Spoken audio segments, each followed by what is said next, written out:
important thing is that these sounding bodies must incorporate some repetitive motions. So what I do is I take tiny snapshots of the audio and the visual into tiny grains, and it catches the moments in random positions. I do manual granular synthesis on my iPhone and reposition each one of those grains based on that motion. And what ends up happening is we have a continuity in one parameter, the circular motion of the arm, and a discontinuity in another parameter, such as the left hand. I basically re-synthesize the original motion, then I take each frame and put it in order again. Well, I downloaded the app Vine, but there's like a subculture of artists that use it because of its interesting features. I didn't really see the iPhone as like a strange way to compose. Last week I saw an accordion player just playing on the street and captured some footage, and that would have not been possible if I would have brought a computer. I have to admit that a lot of my ideas do come from Kreidler. I've followed his YouTube account for quite some time now. When I was sitting in the audience at the audio guide, I noticed violins swinging around, and I thought that was a perfect opportunity to get my phone out. I'm referring back, yeah. And he'll actually be performing tonight.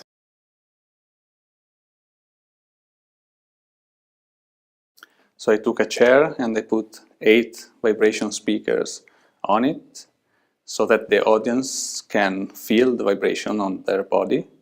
And this implies that new music has to be written for this chair, because it's music that you don't hear with your ears, but only with your body, or especially with your body.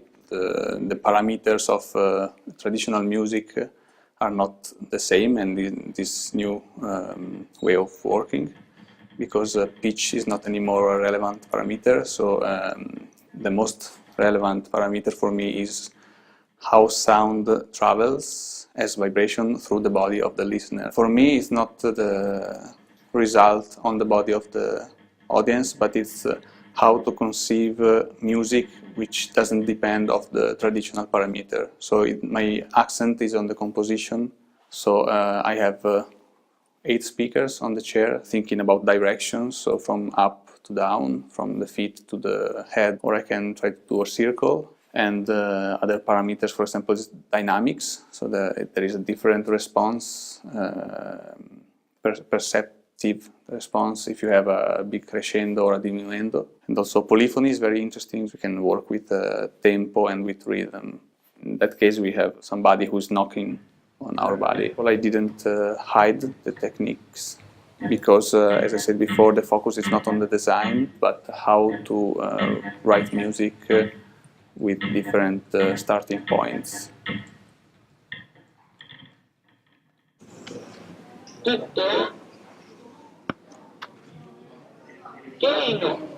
In general, I'm interested in changing acoustical realities. The first one was this Finnish Learning CD satellite. I found this strange telephone cell in the Academy for Tonkunst, and I had the idea that I could place my found footage on the bench of this telephone room, so that you could sit down and you could suddenly hear some interesting sounding words. For me, it's very musical language. I really like this spontaneous, bizarre moments.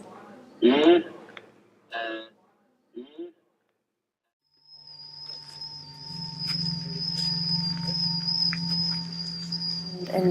this piece, I figured out that there is a hollow hedge inside the park of the orangery, and I had the idea to place different musicians into this hedge, play some sounds that are wooden-like. So I wrote a piece or kind of different structures that these musicians played inside the hedge. Afterwards, some people didn't recognize or didn't know if it were loudspeakers standing in this hedge or if they were real musicians, and they tried to figure it out. They couldn't, because this hedge was so dense. You couldn't look inside.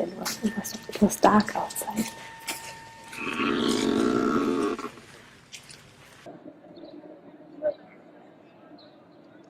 In this piece, I'm recording for 2 minutes, and then I play these 2 minutes back into the environment, and I'm recording that again. I'm making a piece that is called I'm Sitting on a Bench. Mr. Ablinger, and he made a piece where he sat in a room and was doing the same thing actually, and here we don't have any room frequencies, but we have the whole environment.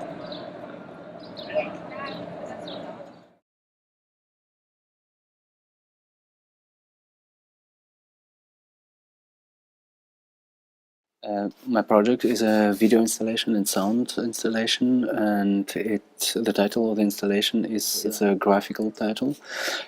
And the main theme in the installation is the real object, real material, and the representancy of this object in digital world.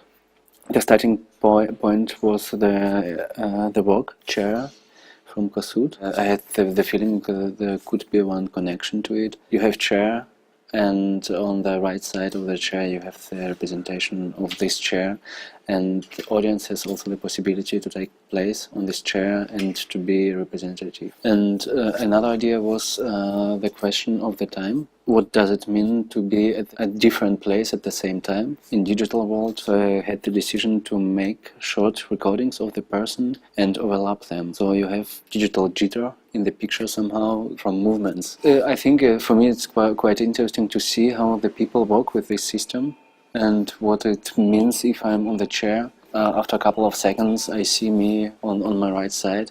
What does it mean for me to be represented at the same time? And you can take influence on your representation, and this connection is for me really interesting. For me it's really interesting to work with video because it's a completely different world. If I see video, my brain, it works in a completely different way, and for me it's interesting to see how it works and how and the connection to the music at the same time or to the sound at the same time.